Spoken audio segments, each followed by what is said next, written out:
Hello students, ఇప్పుడు topic వచ్చి మనకి సూక్ష్మీకరణాలు.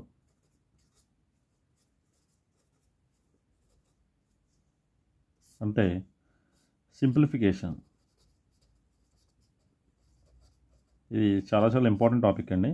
ఎందుకంటే చాలా కాంపిటేటివ్ ఎగ్జామ్స్ అన్నట్లో కూడా ఈ సింప్లిఫికేషన్ మీద ఖచ్చితంగా ప్రాబ్లం అడుగుతాడు.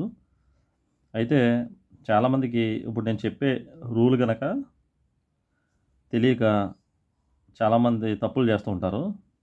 సో చెప్పే విషయాన్ని చాలా జాగ్రత్తగా వినండి. ఇందులో చెప్పే ప్రతి పాయింట్ కూడా చాలా ఇంపార్టెంట్. దీంట్లో మీకు కొన్ని బేసిక్స్ కూడా చెప్తాను, జాగ్రత్తగా గమనించండి. మీకు ఫస్ట్ ఒక ఎగ్జాంపుల్ చెప్తాను, చూడండి. 3 × 10 - 3 అని ఉందండి. ఓకేనా? ఇప్పుడు దీన్ని సూక్ష్మీకరించండి అని ఇస్తాడు, అంటే సింప్లిఫై చేయండి దీన్ని అని చెప్పేసి. దీని వాల్యూ ఎంత అని అడుగుతాడు. లేదంటే అప్పుడు ఏం చేస్తారో మీరు ఏమనుకుంటారంటే, ఇక్కడ మనం రెండు రకాలుగా ఆలోచిస్తాం. ఇక్కడ ఈ ప్రాబ్లం చూసినప్పుడు 3 × 10 ఉంది, అలాగే 10 - 3 ఉంది. జనరల్గా ఏం చేస్తాం, కొంతమంది 3 × 10 అంటే 30 చేసేస్తాం, -3 అంటే 27. ఇదొక ఆన్సర్ వచ్చింది.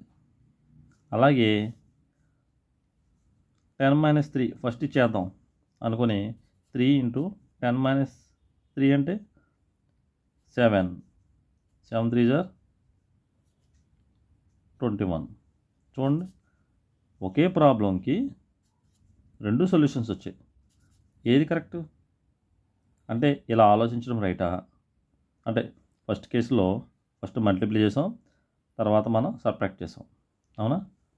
కానీ రెండో కేసులో ముందు సబ్ట్రాక్ట్ చేసి 7 వేసాం, తర్వాత మల్టిప్లికేషన్ చేసాం. ఇది కరెక్టా? ఏది ఎలా అప్రోచ్ అవ్వాలి? చాలా కన్ఫ్యూజింగ్గా ఉంటుంది చాలామందికి. కాబట్టి ఇలాంటి కన్ఫ్యూజన్ లేకుండా ఇప్పుడు మనం ఒక సిస్టమేటిక్గా మనం ఎలా సూక్ష్మీకరించాలనే విషయాన్ని మనం నేర్చుకుంటున్నాం అన్నమాట. అదే బోర్డ్ మాస్ అంటారండి. BODMAS. అయితే ఇది చెప్పుకునే ముందర చిన్న బేసిక్ కొన్ని విషయాలు చూడండి. ప్లస్ ఇంటూ మైనస్ చేసామనుకోండి, మైనసే వస్తుంది. అంటే ఒక +2ని -1 చేత మల్టిప్లై చేసామనుకోండి, 2 × 1 = 2.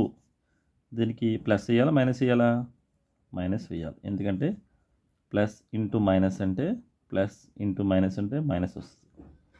అలాగే మైనస్ ఇంటూ ప్లస్ అంటే మైనస్ వస్తుంది. అంటే -3 × 2 చేసామనుకోండి, ఏంటి ఇక్కడ 2 అంటే +2 ఉన్నట్టు. 3 × 2 = 6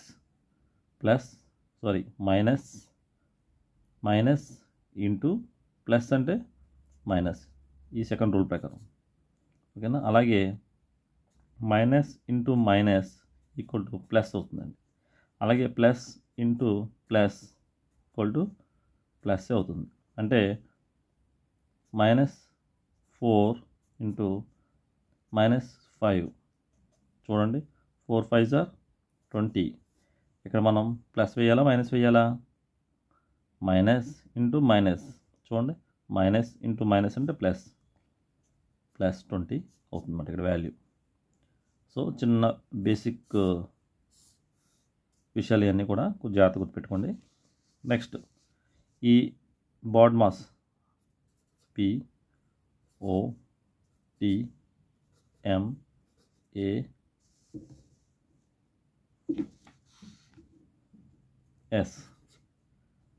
దీంట్లోని బి అంటే ఏంటండి? అసలు ఈ ఒక్కొక్క వర్డ్ గురించి మనకి ముందు తెలుసుకుందాం, తర్వాత ఇది ఎందుకు ఇలా రాసుకున్నాం అనేది మళ్ళీ చెప్తానండి. బి అంటే బ్రాకెట్స్ అండి. బ్రాకెట్స్ అంటే చూడండి, మనం కొన్ని బ్రాకెట్స్ ఎలా యూజ్ చేస్తుంటాం. కొన్ని బ్రాకెట్స్ ఇలా ఉంటాయి, కొన్ని బ్రాకెట్స్ ఇలా కూడా ఉంటాయి. ఓకేనా? నెక్స్ట్ ఓ అంటే ఆర్డర్ అంటే కొన్ని ప్రాబ్లమ్స్ ఎలా ఉంటాయంటే, అందులోని స్క్వేర్ రూట్స్ ఉంటాయి, లేదంటే సమ్ స్క్వేర్స్ ఉంటాయి, అంటే ఎక్స్ స్క్వేర్ అని అలా ఉంటాయి. కొన్ని ఎక్స్పోనెన్షియల్ కూడా ఉంటాయి అన్నమాట. సో వాటిని ఆర్డర్ అంటారు. నెక్స్ట్ డి అంటే డివిజన్. డివిజన్ అంటే భాగహారం. భాగహారం భాగహారాన్ని మనం ఎలా ఇండికేట్ చేస్తామండి? ఇలా బై అని రాస్తాం కదా, ఇలాగా, లేదంటే ఇలాగ. డివిజన్కి సింబల్ కదా ఇది. ఇలా కానీ ఇలా కానీ ఎలా రాసినా కూడా అది డివిజన్ అనే, అంటే భాగహారం అని మీనింగ్. నెక్స్ట్ ఎం అంటే మల్టిప్లికేషన్. ఎం అంటే మల్టిప్లికేషన్.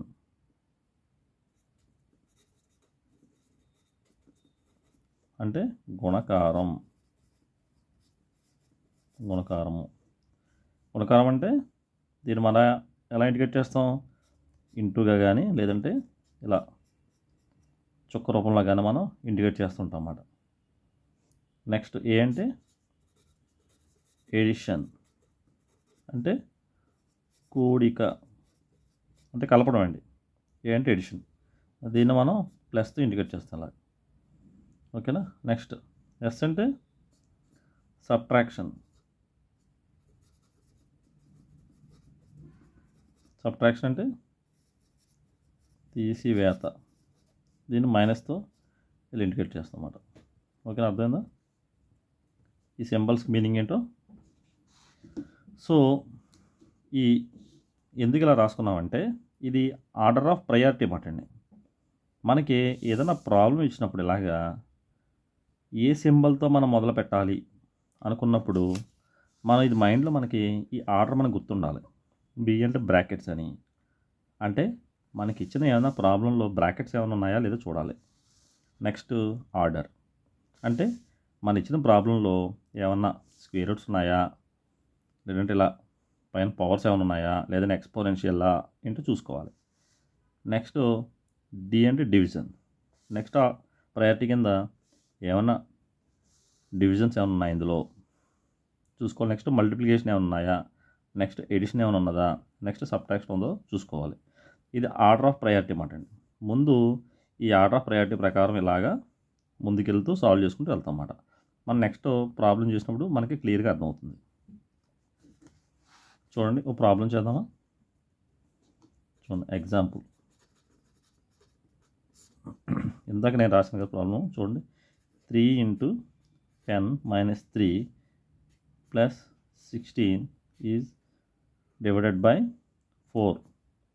దీన్ని సింప్లిఫై చేయమంటున్నాడు. సింప్లిఫై అంటే సూక్ష్మీకరించు మనం అడుగుతున్నాడు అనమాట. దీన్ని ఏం చేయాలంటే మనకి ఫస్ట్ ఈ రెండు మల్టిప్లై చేయాలా, ఇక్కడ సబ్ట్రాక్ట్ చేయాలా, లేక ప్లస్ చేయాలా, లేదా డివిజన్ చేయాలా అనేది మనకు అర్థం కావట్లేదు. సో ఫస్ట్ చూడండి, మనకి ఈ ఆర్డర్ ఎలా ఉంది కదా బోర్డ్ మాస్లో. ఫస్ట్ బి అండ్ బ్రాకెట్స్ ఏమైనా ఉన్నాయో లేదో చూడండి. ఇందులో ఈ ఇచ్చిన ప్రాబ్లంలో బ్రాకెట్స్ ఏం లేదు కాబట్టి సో బి అనేది బి జోలికి వెళ్ళక్కర్లేదు. నెక్స్ట్ ఆర్డర్, స్క్వేర్ రూట్స్ కానీ, ఎక్స్ స్క్వేర్లు కానీ, ఈ స్క్వేర్లు అలా పవర్స్ కానీ, ఎక్స్పోనెన్షియల్ కానీ ఏమైనా ఉన్నాయా? లేవు. So no problem. నెక్స్ట్ చూడండి డి డివిజన్. చూడండి ఈ ప్రాబ్లం డివిజన్ ఏమన్నదా? ఉందండి. ఇక్కడ చూడండి 16 ఈజ్ డివైడెడ్ బై 4 అని ఉంది. అవునా? ఇది డివిజన్ సింబల్ చూసారు. ఇక్కడ డివిజన్ సింబల్ ఇదని చెప్పాను కదా, ఇక్కడ డివిజన్ సింబల్ ఉంది కాబట్టి ఈ ఆర్డర్లో ఫస్ట్ డివిజన్ వచ్చింది. సో ఫస్ట్ మనం ఇదే తీసుకోవాలి. సో చూడండి పక్కన రాస్తాను. 16 ఈజ్ డివైడెడ్ బై 4 అంటే మీనింగ్ ఏంటి? మనకి డివిజన్ సింబల్ ఎలా అని ఉంటుంది లేదా ఎలాగైనా ఉంటుంది కదా, అంటే 16/4 అనే కదా మీనింగ్. అంటే 16/4 అంటే 16ని 4 డివైడ్ చేస్తుంది, అంటే 4 4 జా 16 కదా. ఓకేనా? సో దీని వాల్యూ ఎంత అండి? 16/4 అంటే 16 ఈజ్ డివిజిబుల్ బై 4 అంటే 16/4 అనే కదా. అప్పుడు దీని వాల్యూ ఎంత అండి? 4. సో మనకు ఫైనల్గా ఏమొచ్చింది? 3 × 10 - 3 + 4 అని వచ్చింది. ఓకేనా? ఈ వాల్యూ అంతా 4 కదా. నెక్స్ట్ చూడండి నెక్స్ట్ ఇంకేమైనా డివిజన్స్ ఏమైనా ఉన్నాయా? లేవు. Next multiplication. చూడండి, ఇందులో ఏమన్నా మల్టిప్లికేషన్ సింబల్ ఏమైనా ఉందా? చూడండి, ఇక్కడ ఉంది. అవునా? ఫస్ట్ ఈ సెట్, ఈ రెండింటిని తీసుకోవాలి. నెక్స్ట్ ఇక మల్టిప్లికేషన్ ఉంది కాబట్టి 3 × 10 ఎంతండి? 30. ఓకేనా? -3 + 4. ఓకేనా? చూడండి, ఇంకా సింప్లిఫై అయింది. చూసారు, ఇది ఇలా ఉండేది కాస్త ఇలా అయింది, ఇలా అయింది. ఫస్ట్ ఇలా ఉంది, దీన్ని సింప్లిఫై చేసాం, ఇలా అయింది. దీన్ని ఇంకా సింప్లిఫై చేసాం, ఇలా అయింది. అవునా? ఎలా చేస్తున్నాం? ఈ బాడ్మాస్ ఉంది కదా, ఈ ఆర్డర్ని బట్టి మనం ఏది ఫస్ట్ సింబల్స్ ప్రయారిటీ ఇచ్చి మనం చేసుకుంటూ రావాలనేది దీని ద్వారా తెలుస్తుంది. దాని ప్రకారం మనం ఇక్కడ దాకా వచ్చాం. చూడండి, ఇక్కడ 30 - 3 + 4 ఉంది. ముందు ఇందులోంచి తీసేసేయాలా లేదంటే దీన్ని కలపాలి అర్థం కావట్లేదు. చూడండి జాగ్రత్తగా, ఈ ఆర్డర్లో చూడండి, ఫస్ట్ ఎడిషన్ ఉంది కాబట్టి ఈ రెండింటిని కలుపుకోవాలన్నమాట. మన జాగ్రత్త చూడండి, కలపమన్నప్పుడు 3కి 4ని యాడ్ చేయడం కాదండి. జాగ్రత్త చూస్తే 3కి ముందు ఏముంది సింబలు? -3 ఉంది. అవునా? +4 ఉంది. అవునా? -3 + 4 అంటే ఏంటి? దీని వాల్యూ ఎంత అండి? -3 + 4 అంటే దీని వాల్యూ 1 కదా. అర్థమైందండి? 1. ఇదేంటి 1 అంటే +1 అని, అంతే కదా. చూడండి ఇలాగా, -3 + 4 అంటే ఏంటి? 4 - 3 అనే కదా మీనింగు. అవునా? 4 - 3 అంటే 1 కదా. 1 అంటే పక్కన ఏం లేకపోతే ప్లస్ ఉన్నట్టు. సో దీని వాల్యూ ఎంత? +1. సో ఫైనల్గా మనకి 30 + 1 అని వచ్చింది. దీని వాల్యూ ఎంత? 31. సో ఈ విధంగా మనం చేసుకోవాలి.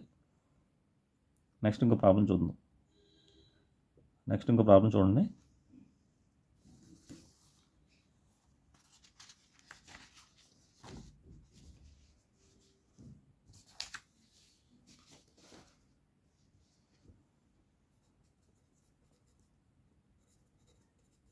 Second example.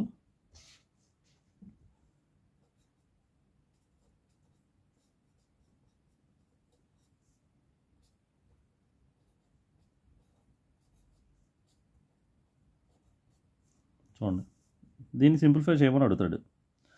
మనకి ఆర్డర్ ఏంటండి? ఇందాక చెప్పాను కదా మీకు, అలాగా బోర్డ్ మాస్ అన్నాను కదా, పక్కన రాసుకుంటాను చూడండి.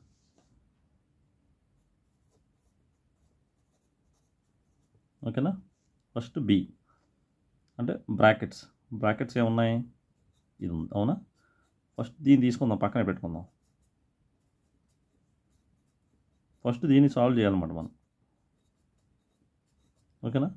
దీన్ని సాల్వ్ చేయాలంటే లోపల ఈ సెట్ ఆఫ్ ఈక్వేషన్ ఉంది. అవునా? ఈ సెట్ ఆఫ్ ఈక్వేషన్లోని ఇంకో బ్రాకెట్ ఉంది. అవునండి? సో ఫస్ట్ దీన్ని సాల్వ్ చేయాలన్నమాట. ఎందుకని? ఈ లోపల ఉన్న ఈ నెంబర్ సిస్టమ్ అంతా కూడా మనం సాల్వ్ చేయాలంటే ఈ ఆర్డర్ ప్రకారం మళ్ళీ ఆర్డర్ ఫాలో. బి అంటే బ్రాకెట్. సో ఈ లోపల మళ్ళీ ఇంకో బ్రాకెట్ ఉంది. ఓకేనా? ఫస్ట్ ఇది తీసుకోవాలి. అంటే 4 × 5 అంటే 4 × 5 = 20. సో 3 + 4 × 5 20 / 2 -6. ఓకేనా? నెక్స్ట్ సో ఇలా ఉన్నది కాస్త ఇలా సింప్లిఫై అయింది. నెక్స్ట్ దీన్ని ఇంకా సింప్లిఫై చేద్దాం. నెక్స్ట్ రూల్ చూడండి, బ్రాకెట్ లోపల ఓకే సెట్ తీసుకుందాం. నెక్స్ట్ ఆర్డర్, ఏమైనా స్క్వేర్ రూట్స్ కానీ ఎక్స్పోనెన్షియల్ ఏమైనా ఉన్నాయా? లేవు. నెక్స్ట్ డివిజన్ చూడండి, ఇది ఉంది. అవునా? అంటే ఈ రెండు ఇవి తీసుకోవాల్సి వచ్చినప్పుడు 3 + 20, ఇది డివిజన్ సింబల్. 2 అంటే 20/2. 20/2 అంటే మీనింగ్ ఏంటి? 10 అనే కదా. 10 - 6. ఓకేనా? నెక్స్ట్ ఏమైంది ఇప్పుడు? చూడండి, 3 + 10 - 6. నెక్స్ట్ ఏంటండి మనకి? ఈ ఆర్డర్ చూస్తే మనకి డివిజన్, మల్టిప్లికేషన్, ఎడిషన్, సబ్ట్రాక్షన్ కదా. ఏ అంటే ఎడిషన్, ఎస్ అంటే సబ్ట్రాక్షన్. చూడండి, ఈ రెండింటిని యాడ్ చేద్దామా? చూడండి, ఈ రెండు నెంబర్ తీసుకుంటే 3 + 10 అంటే 13 - 6. సో మన ఫైనల్గా 13 - 6 వచ్చింది. ఇంకేం లేవు. సో 13 - 6 అంటే మనకి 7. మన ఫైనల్గా మనకి దీన్ని సింప్లిఫై చేస్తే మనకి 7 వచ్చింది. అవునా? సో మనకి ఏంటి కావాల్సింది? మొత్తం ఇదంతా కూడా మనం సింప్లిఫై చేయాలి. ఇచ్చిన ప్రాబ్లం అంతా. సో ఇది సాల్వ్ చేస్తే మనకి ఇది వచ్చింది, అంటే 7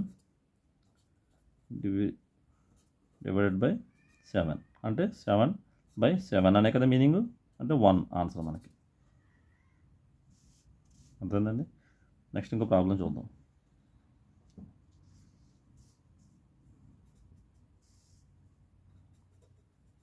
ఎగ్జాంపుల్ 3 చూడండి. 6 + 6 + 6 + 6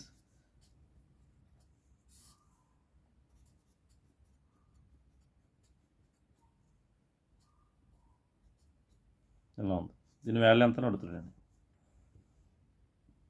ఇప్పుడు మనం ఏం చేయాలి, మన రూల్ పక్కన రాసుకోండి. బోర్డ్ మాస్ బి బ్రాకెట్స్, ఈ బ్రాకెట్లో ఉన్నదాన్ని ముందు సాల్వ్ చేయాలి. ఓకేనా, ఈ బ్రాకెట్ లోపలికి వెళ్ళాం, దీన్ని సాల్వ్ చేయాలి.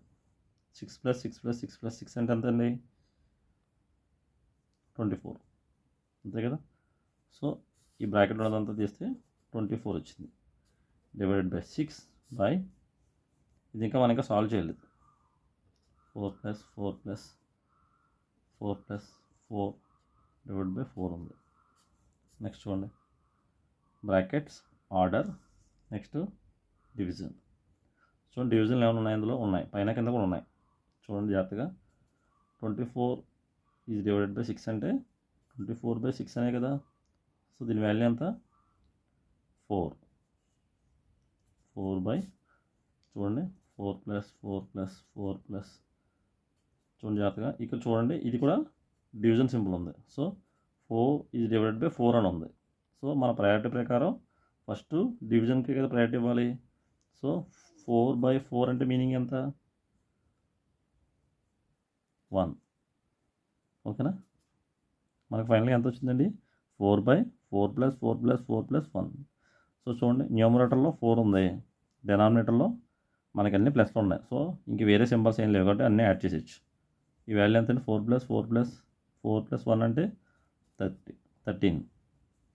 సో మన ఫైనల్ ఆన్సర్ వచ్చి 4/13 అన్నమాట.